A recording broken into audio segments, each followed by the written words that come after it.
अस्सलाम वालेकुम। पिछली वीडियो में हमने डाइटरी रेफरेंस इनटेक डिस्कस किया था, जिसमें हमने देखा था कि हर न्यूट्रिएंट की कितनी रेंज जो है वो बॉडी के लिए ज़रूरी है। मतलब उस रेंज से कम भी नहीं होना चाहिए ताकि डेफिशिएंसी ना हो, ज़्यादा भी ना हो कि उसकी वजह से फिर बॉडी के ऊपर एडवर्स इफेक्ट आते हैं। ठीक है। और उसके बाद हम लोगों ने एस्टिमेटेड एनर्जी रिक्वायरमेंट्स देखी थी कि हमेशा एनर्जी जितनी कंज्यूम हो उतनी ही बर्न भी होनी चाहिए ताकि एनर्जी बैलेंस जो है वो मेंटेन रहे। ठीक है। तो हमें ये भी पता है कि न्यूट्रिएंट्स के अंदर दो तरह के न्यूट्रिएंट्स होते हैं, मैक्रो न्यूट्रिएंट्स, माइक्रो न्यूट्रिएंट्स। तो पहले हम डिस्कस करने जा रहे हैं मैक्रो न्यूट्रिएंट्स। ठीक है, जिसके अंदर फैट्स, प्रोटीन्स और कार्ब्स आ जाते हैं। ठीक है। तो आज की वीडियो में हम फ़ैट्स को डिस्कस करेंगे कि फ़ैट्स जो होते हैं उनके हमारी बॉडी के ऊपर क्या इफ़ेक्ट होता है, और कौन से फ़ैट्स जो होते हैं वो बॉडी के लिए हेल्दी हैं और कौन से फ़ैट्स जो हैं वो बॉडी के लिए हेल्दी नहीं है। हमारे जो प्लाज्मा के अंदर फ़ैट्स होते हैं, अगर उनकी जो रेंज है वो डिस्टर्ब हो जाए तो उसकी वजह से कार्डियोवैस्कुलर डिजीज़ या क्रोनरी हार्ट डिजीज़ हो सकती है। ठीक है।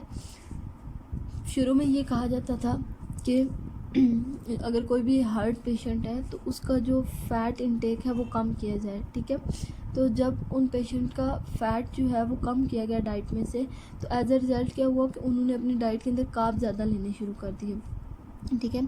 तो जब कार्ब ज़्यादा लिए तो फिर वो कार्ब्स या वो जो एक्सेस शुगर थी जो उनकी बॉडी को नहीं चाहिए थी, वो फिर फ़ैट के अंदर कन्वर्ट होना शुरू हो गई। तो अब ये कहा जाता है कि जो हमारा फ़ैट बनता है वो हमारी शुगर से बनता है। लेकिन इसका मतलब ये बिल्कुल भी नहीं है कि हम जितना मर्ज़ी चाहें फ़ैट ले लें, ऐसा बिल्कुल नहीं है। कुछ फ़ैट जो होता है वो बॉडी के लिए हेल्दी होता है और कुछ बॉडी के लिए हेल्दी नहीं होता। और दूसरी बात ये है कि फ़ैट की अमाउंट भी बहुत ज़्यादा मैटर करती है और फ़ैट की टाइप भी मैटर करती है कि हम कौन से टाइप का फ़ैट ले रहे हैं और कितनी अमाउंट में ले रहे हैं। तो फ़ैट जो होते हैं वो दो तरह के होते हैं, सैचुरेटेड फ़ैट्स होते हैं और अनसैचुरेटेड फ़ैट्स होते हैं। ठीक है। जो सैचुरेटेड फ़ैट्स होते हैं उनके अंदर कोई भी डबल बॉन्ड नहीं होता। ठीक है। यानी वो ट्राइएसाइलग्लिसरॉल जिनके अंदर सारे के सारे जो फैटी एसिड्स हैं वो सारे के सारे सैचुरेटेड हैं, मतलब उनके अंदर कोई भी डबल बॉन्ड नहीं है। ठीक है। अब ये जो सैचुरेटेड फ़ैट्स होते हैं ये हमारा जो प्लाज्मा कोलेस्ट्रॉल लेवल होता है उसको ज़्यादा करते हैं। ठीक है। और लो डेंसिटी लाइपोप्रोटीन जो होती हैं उनको ज़्यादा करते हैं। तो जब भी लो डेंसिटी लाइपोप्रोटीन ज़्यादा होंगी तो वो आगे ऑक्सीडाइज होके प्लेक बनाती हैं। ठीक है। और वो जब प्लेक बनेगा वो जब कोरोनरी आर्टरी को ऑब्स्ट्रक्ट कर देगा उसकी वजह से हार्ट अटैक होता है। ठीक है। तो इसका मतलब ये हुआ कि सैचुरेटेड फ़ैट्स जो हैं वो बॉडी के लिए अच्छे नहीं हैं, क्योंकि ये क्या करवाते हैं, कोरोनरी हार्ट डिजीज़ का रिस्क जो है उसको इंक्रीज़ करते हैं। सैचुरेटेड फ़ैट्स जो है इनके सोर्सेज कौन कौन से हैं, डेयरी प्रोडक्ट्स, मीट और कोकोनट ऑयल। ठीक है। लेकिन इसका ये मतलब बिल्कुल भी नहीं है कि हम सैचुरेटेड फ़ैट्स बिल्कुल नहीं ले सकते। जो इसकी एक रिकमेंडेड अमाउंट है वो लेस देन 10%, यानी जितना हमारा टोटल कैलोरिक इनटेक होता है या जितना टोटल डाइटरी इनटेक होता है उसमें से लेस देन 10% जो है वो सैचुरेटेड फ़ैट्स होने चाहिए।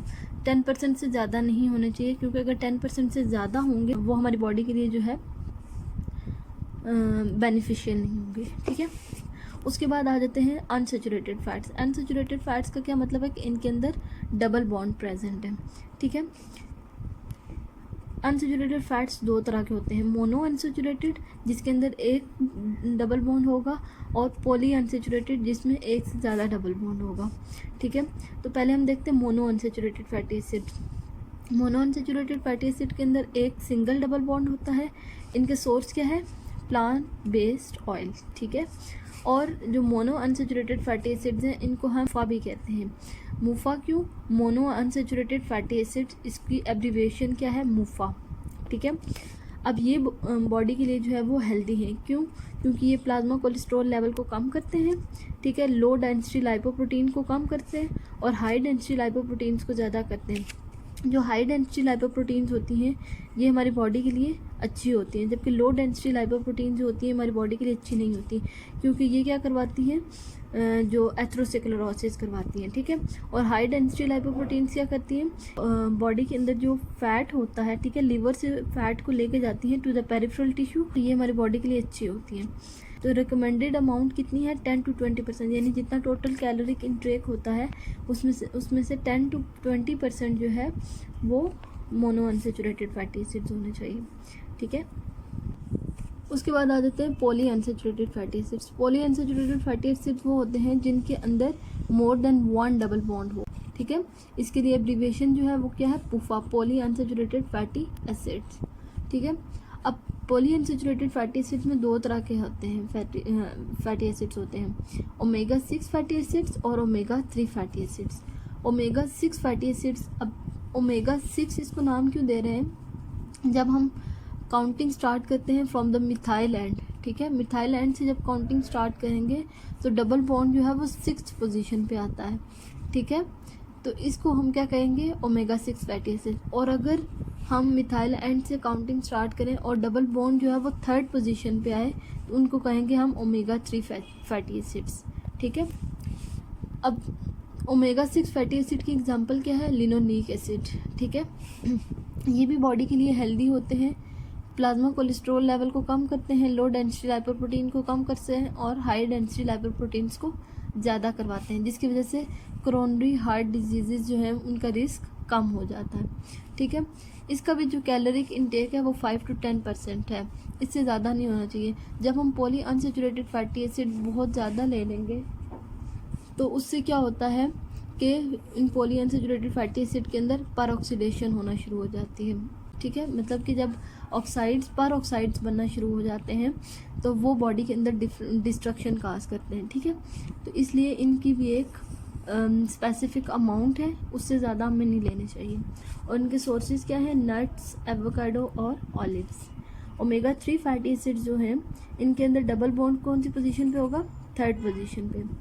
ये कार्डियक एरिथमियाज को कम करते हैं, ठीक है। और प्लाज्मा के अंदर जो टैग्स होते हैं, ठीक है, जो प्लाज्मा टैग लेवल होता है उसको कम करते हैं, ठीक है। ट्राइएसाइलग्लिसरोल्स का लेवल कम करते हैं, क्योंकि हमें पता है ट्राइएसाइलग्लिसरोल्स आगे जाके थ्रोम्बस फॉर्मेशन करवाते हैं, जिससे आगे एथेरोस्क्लेरोसिस होती है। तो जब प्लाज्मा टैग लेवल कम हो जाएगा तो थ्रोम्बोसिस भी कम होगी और फिर आगे मतलब कि ब्लड वेसल जो है वो ब्लॉक नहीं होगी, ठीक है। और जब ब्लड वेसल ब्लॉक नहीं होगी तो ब्लड प्रेशर भी फिर रेज नहीं होगा, ठीक है। और साथ में जो ओमेगा 3 फैटी एसिड्स होते हैं ये एंटी इन्फ्लामेटरी होते हैं, यानी कि इन्फ्लामेशन को कम करते हैं। इसके सोर्सेज क्या है, फ्लैक्स सीड्स और वॉलनट्स। और अगर इनकी डेफिशिएंसी हो तो उससे क्या होता है, dermatitis mean inflammation of skin, ठीक है।